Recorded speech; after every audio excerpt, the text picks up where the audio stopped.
If you are listening to this podcast, you're probably looking for something inspiring, something uplifting, and something to motivate you to be your best. And I hope Lessons We Forgot is that for you. But if you still need a little bit more of that in your life, and especially if you fill a leadership role wherever you find yourself right now, I cannot recommend more highly one of my favorite podcasts, Standing Tall, Voices in Leadership.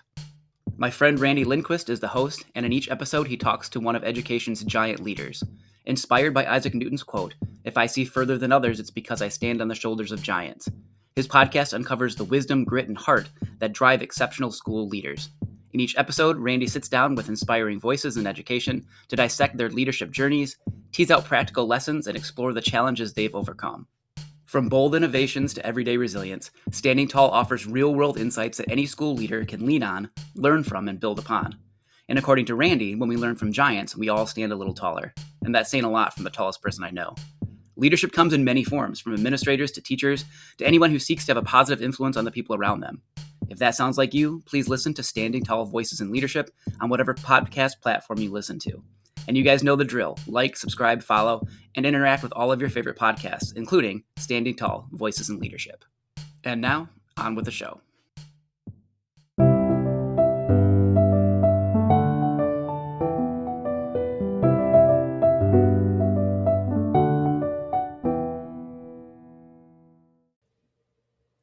This is Lessons We Forgot, and this episode is called Laughing at Yourself. Most of us take our jobs really seriously.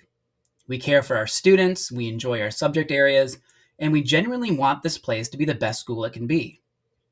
For those reasons and more, it can be very frustrating when things don't work out. Students who don't follow the directions, jammed printers, internet outages, and any number of other distractions can really throw a wrench into our plans. But think about how boring it would be if everything worked out as you planned it every time. As someone who got hired in a middle school without a lot of, or really any middle school experience, nothing helped me become a better teacher more than learning through trial and error. And believe me, there were tons of errors at first. Looking back now, I can laugh at all the naive mistakes I made at the beginning of my career. And I think that is the key, looking back at the things that didn't go right and being able to laugh at them, or even better, to be able to laugh at myself. For example, I remember one of the first times I ran a review game in class. The game ended in a tie, so I put the bag of candy, which was the reward for the game, on my desk and said, "Okay, everybody wins. Come get your prize." In my mind, an orderly line would form. Each student would calmly and gratefully take their dum-dum, Smartie, or whatever it was, and sit down and enjoy it. You already know how this goes, don't you? Now, I'm not sure what it's like to be in an actual tsunami, but I imagine it's much like what I experienced just then, when a wave of students converged at my desk, grabbing and ripping at the hopeless bag as they each tried to find the exact piece of candy they wanted, and only that one, because only that one piece would do.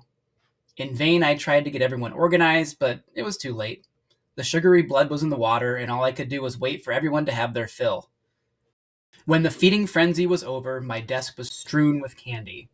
Most were partially unwrapped at this point, and the bag looked like it had just had a run-in with the mob. And at the time I was angry. I thought, how could they have done this? Were they all just a bunch of little monsters or something? I didn't see how I could have handled this much differently and how to avoid it in the future. Looking back, it seems much funnier to me now. Since then, I have learned a lot about managing a middle school classroom, and I have a much better grasp on what not to do. For example, I don't put 12-year-olds in charge of organizing the distribution of candy. Do I still make mistakes? Sure. Do I get frustrated from time to time? Of course. But I also know that most of the things that go on in class won't amount to much in the end. My wife and I always joke that our best vacation memories are from the times when things didn't go according to plan. We don't tell stories about the times everything went right.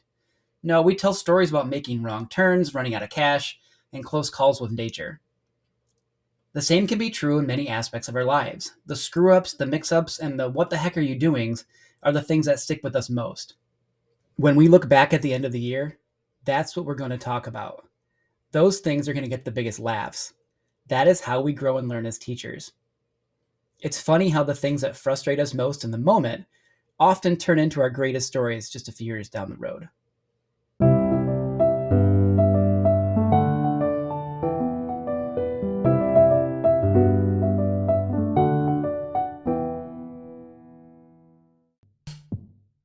Thank you for listening to this episode of Lessons We Forgot.